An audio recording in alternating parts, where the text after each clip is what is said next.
This is my brand new album.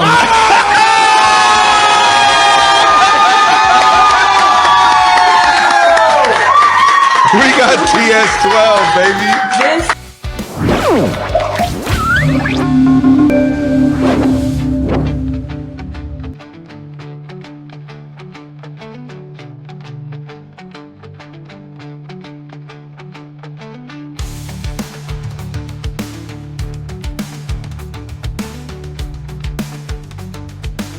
Taylor Swift drops new album The Life of a Showgirl, opens up about Travis Kelce. This is my brand new album.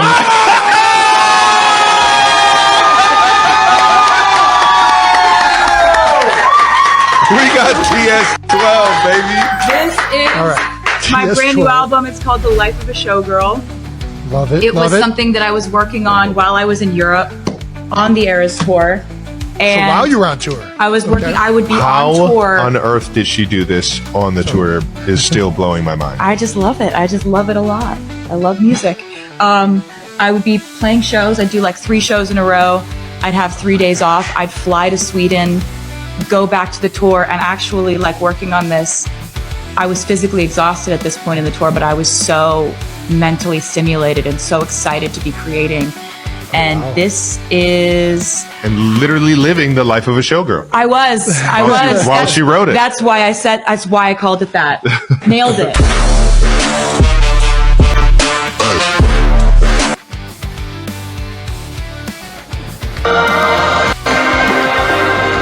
Album of the year. Album of the year. Album of the year. This is my brand new album, The Life of a Showgirl. It comes out October 3rd, and this album is about what was going on behind the scenes in my inner life during this tour, which was so exuberant and electric and vibrant. And it just comes from like the most infectiously joyful, wild, dramatic place I was in my life. Yeah. And so that effervescence has come through on this record. And like, as you said, bangers. And we were just like, there's no other songs coming. It's not like with Torture Poets Department, I was like, here's a data dump of everything I've thought, felt, or experienced in 2 or 3 years. Here's 31 songs. This is 12. There's not a 13th. There's not a 4th. There's not other ones coming. This is the record I've been wanting to make for a very long time. And I also wanted it to be just every single song is on this album for hundreds of reasons. Yeah. You know, and you couldn't take one out and it be the same album. You couldn't add one and it's just right. And that focus and that kind of discipline with creating an album and keeping the bar really high is something I've been wanting to do for a very long time. I tend to love to write lots and lots of music. So it's a temptation to release lots of music. But oftentimes, like, I wanted to do an album that was so focused on quality and on the theme and everything fitting together like a perfect puzzle that these 12 songs for my 12th album, I feel like we achieved that. And I'm really happy about that. Do you want to see the back cover? I would love to see all of it. Yes. The back cover is where we find the 12 tracks for my 12 tracks. Bangers. So this is, so we got all. What are they? So we got track 1, The Fate of Ophelia. Okay. Track 2, Elizabeth Taylor. Okay. Track 3, Opalite. Opalite. Track 4, Father Figure. Father figure. All right. Track 5, Eldest Daughter. Track 6, Ruin the Friendship. Track 7, Actually Romantic. Actually romantic. Track 8, Wish List with $2 signs as the S's. Just thought I'd point that out. There you go. Flourish. Track 9, Wood.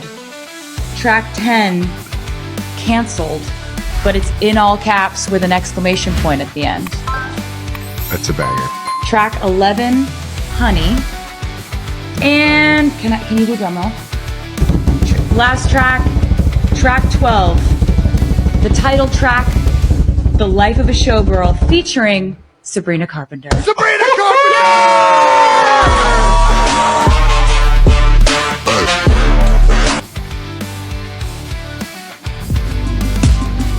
Hey, it's Taylor.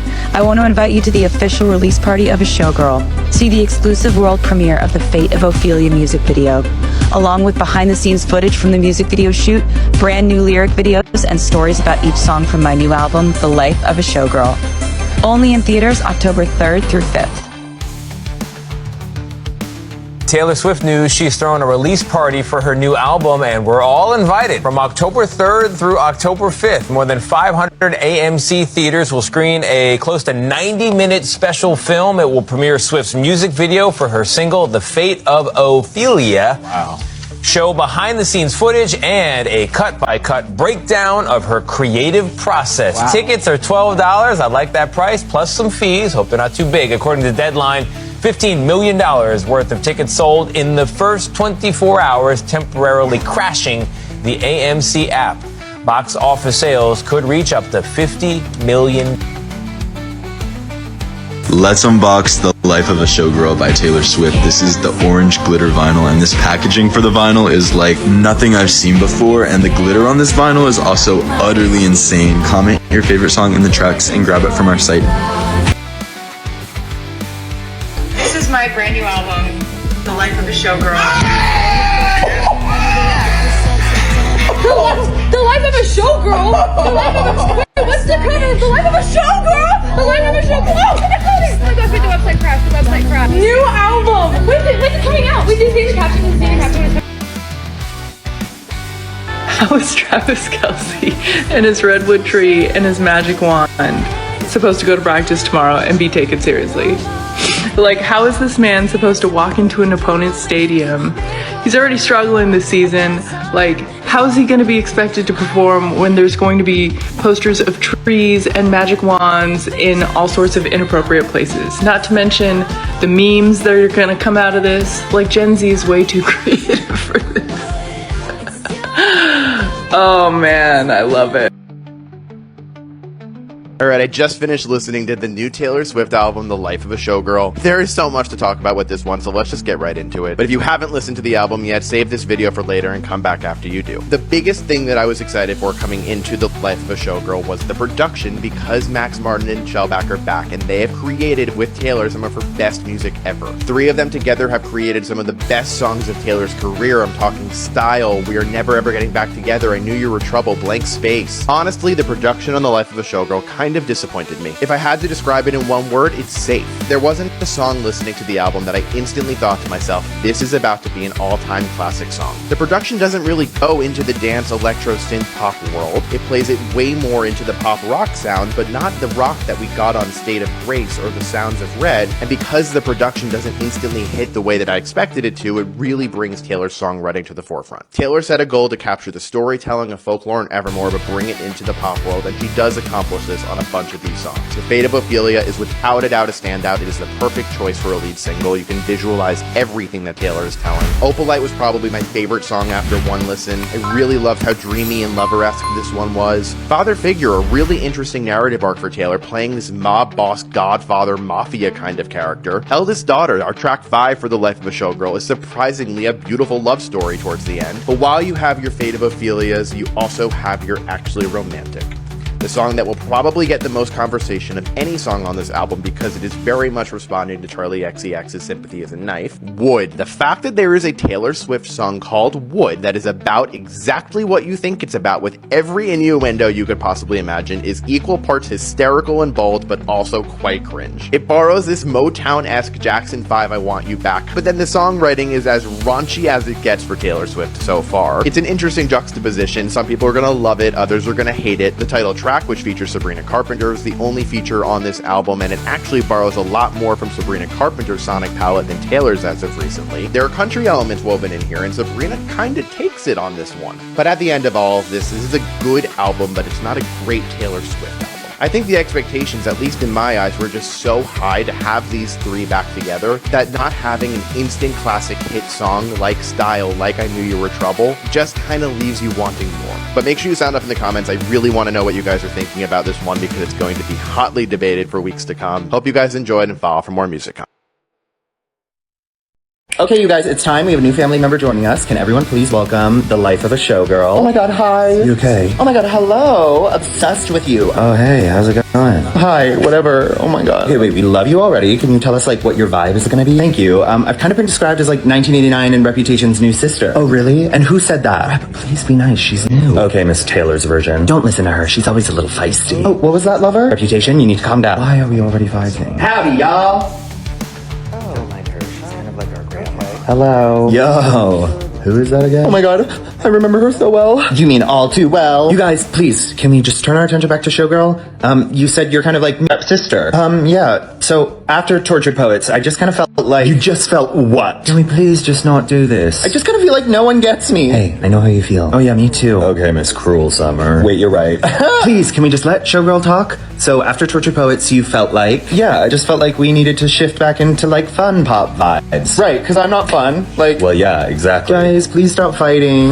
What if we all sing a song? Hey y'all, I'm Taylor. Oh my god, shut up. We know, babe. Yeah? You know what? I feel like I should just maybe go. I have a bunch of appearances to make, so... Yeah, honestly, do you. Get out of here. I would. Yeah, go do your appearances. Must be nice. Poets, I need you to just... Yeah, thanks. Wait, where's your sister? I don't know. You have a sister? Okay, you guys, I'm just gonna wrap this meeting. Let's just all go back to our respective places on the charts. Oh. Okay. Thank God this is over. This was enchanting. Bye, y'all!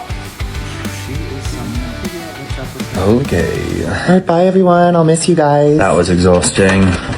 Is there a meeting today? Where is everyone? This is how canceled by Taylor Swift will sound. Again, cancelled, that's what they yell. A trip to Vegas lasts a lifetime. I'm mixing glitter with the red wine. The life of a showgirl is as follows. We live in a strange world and it feels hollow. I'm the eldest daughter, a compulsive plotter. You threaten me, yeah, you ruin the friendship, so say goodbye to my famous being dead. Here are my initial reactions to Life of a Showgirl. Apologies for the way that I look. I've been up since 5 o'clock this morning listening to the new album because, yeah. Anyway, so, initial reaction. For me, it is like 1989 and Rep had a baby and made Midnight's the godmother. I don't know if anyone else has got that vibe, but that's the vibe that I got. It's different to stuff that she's done before, but it's got elements of stuff that she's done before, and I just think it all melds so nicely. And she has made, for me anyway, a no skip album, which, considering that she did this while she was on the Eras tour, is freaking insane. Like, that girl is non-stop. Standout songs to me, I really like Fate of Ophelia. I really like Elizabeth Taylor. No one's talking about it from what I can tell, but I really like that song. I also liked Wood, that made me cackle. And Life of a Showgirl, Sabrina and Taylor's harmony, blend so well together. So well. And honestly, as much as I would loved the album to carry on, I actually think it just being 12 tracks for now, who knows, is actually really nice, because it means that you can fully process all the songs. And I've still managed, I couldn't, like when Tortured Poets came out, I loved it, but it was a bit like going to the Eras tour. You kind of get an amnesia after a while because there's so many songs to try and process. With this, and that's not criticism of Tortured Poets, I love Tortured Poets, but with this album, because they're all so, like, it's such, I don't know how to describe it. I just think it's such a good album. All my Swifties out there, what are your initial reactions? Obviously everyone's entitled to their own opinion. I personally think it's an absolutely amazing album. I hope that you guys do as well, because I think she's done an absolute cracker job. And as much as I love Jack, I'm really glad that there's different production on this, because we've actually got like proper drums coming through. I love drums in songs. I love that kind of like that force of it. It's so good. Anyway, I'm going to stop rambling and I'm going to go and do my second listen.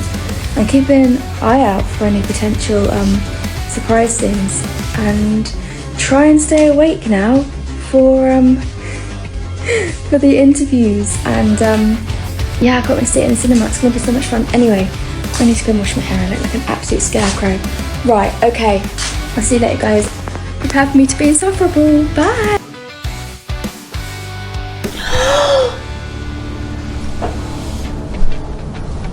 Is that the album cover? What the fuck is happening? What the fuck is happening? What the fuck is that album cover? Thank God I can see her face. Oh my God, I miss her face. Oh, that is deeply sexual. That was the best thing to ever watch. This is the best day of my life. I can't actually When we initially saw that Showgirl, and we kind of thought of like how the orange feathers in the I Can Do It With a Broken Heart music video were present.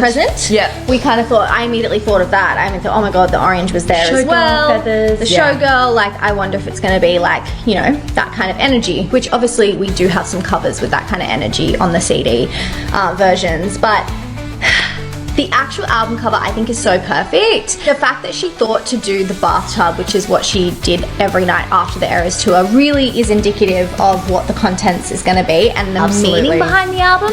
We don't need a Showgirl picture on the front because we've seen that, and because that's not what the album's about. It's about what happens when she goes off the stage. And so the bathtub with the bejeweled, like, it's kind of giving reminiscence of the night, but she's like tired.